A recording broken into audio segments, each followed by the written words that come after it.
but Mhm. describe a little bit about like some of the training that can get into being able to perform at a high level a Mhm. VO2 max type effort slash 2K type performance. Describe a little bit about Yeah. like the different variables that have to go into some of this, and also maybe some of the ideas of like, hey, like there, it does take a blend of training, not Yeah. just this right one Right. modality or one form of training. Describe that a little bit. Right. Yeah. So um, that's where we get into like, again, I'll try and keep us out of the weeds as best as possible. But like again, the body works as a system, and so like some systems are scratching the back of other systems and aiding them, and all of those things, right? Like I guarantee, right? I can ask most athletes who are training, like, oh, I want you to, if the goal was to row a 6 minute 2K, right? I'm just doing this so the math works in my head. Like, I guarantee they could probably put 130 up on the screen, right? How long they can hold 130 is a different question, right? Like, can you hold it for 6 minutes?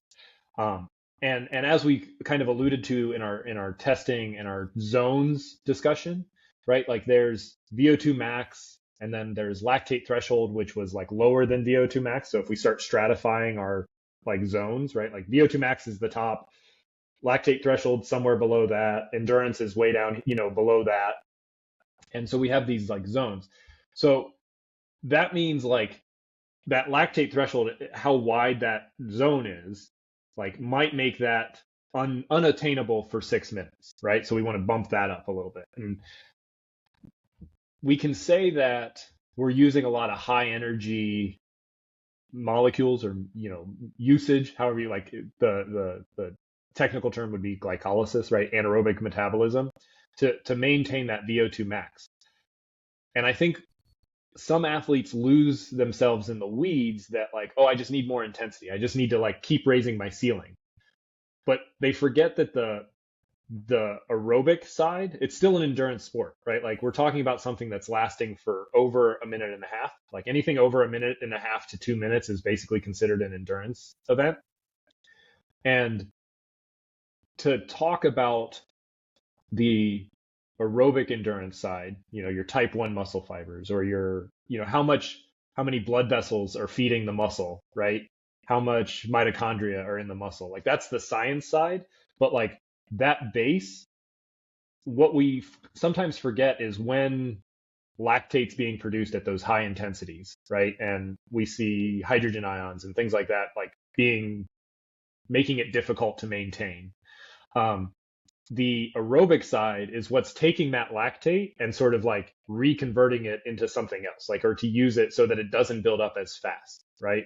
And it's an oversimplification, right? That there's all these different types of type 2 fibers and type 1 fibers, and like that's getting a little bit more into the weeds, but like when we use glycolysis, when we use lactate to perform high power outputs, that lactate is either going to sit around in the muscle or it's going to get shuttled somewhere else to be used in helping the effort.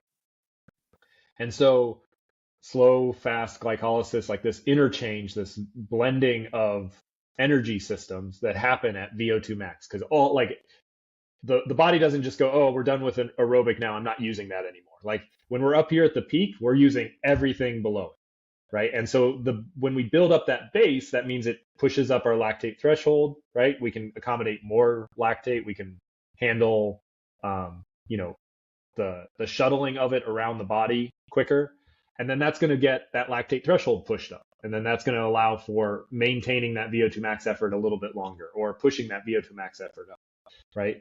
And so getting lost in the idea that like, oh, I just need to like I want to hold 130, I can do it for 2 by 500 right now, and I need to do it now for 3 by 500 and 4 by 500, 6 by 500, like, and just getting into this like uh meat grinder of like, oh, it's more intensity is what I need.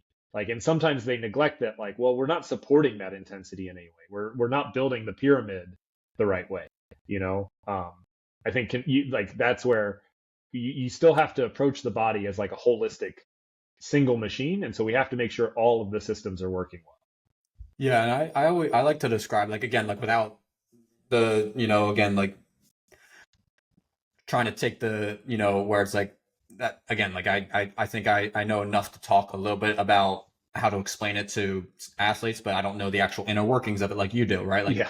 Yeah. and the way I like to describe it is like, because again, like this is such a common question that I get from high school athletes where it's like, I gotta do more intensity. I gotta practice my high rates. I gotta do this and that, right? Like, Hmm. but they overlook the fact that there's that whole base underneath that needs to continue to evolve. And that's kind of the way I describe it, where it's like, okay, like you can practice the high intensity, the 500s and the minute intervals at 36 plus and this and that. But if you neglect what's going on underneath, you're kind of putting yourself, you're capping yourself, right? There's going to be a Yeah. point of ceiling that you're not going to be able to break through until you evolve that foundation underneath. Is that maybe Yeah. another way to think about it?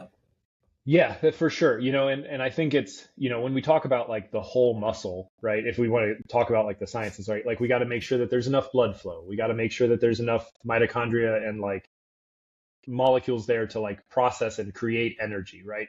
And so all of those different training zones or training intensities are trying to elicit some kind of adaptation in one of those variables to make the holistic approach go. And so like to kind of like draw it to like the other end of like an extreme is like if we were to look at like an Olympic weightlifter, right?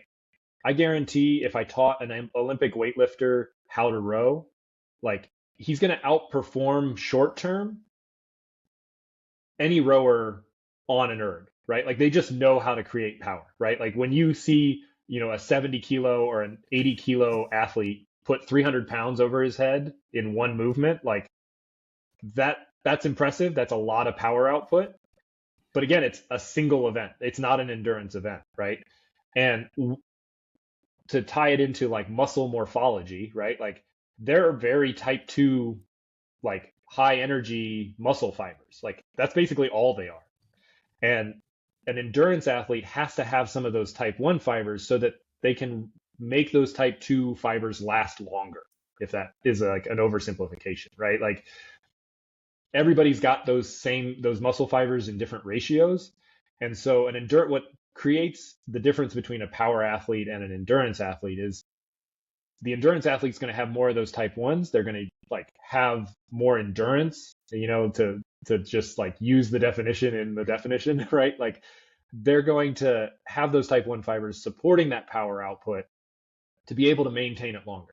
Like it's not going to be as high, but it's going to last a lot longer, right? Um, and so that's where you see like I think the big difference in drawing that stark contrast between, oh yeah, it's great to have intensity. Well, like Olympic weightlifters, plenty of intensity, but no duration, right? And you need that aerobic base to kind of build that up, like you said.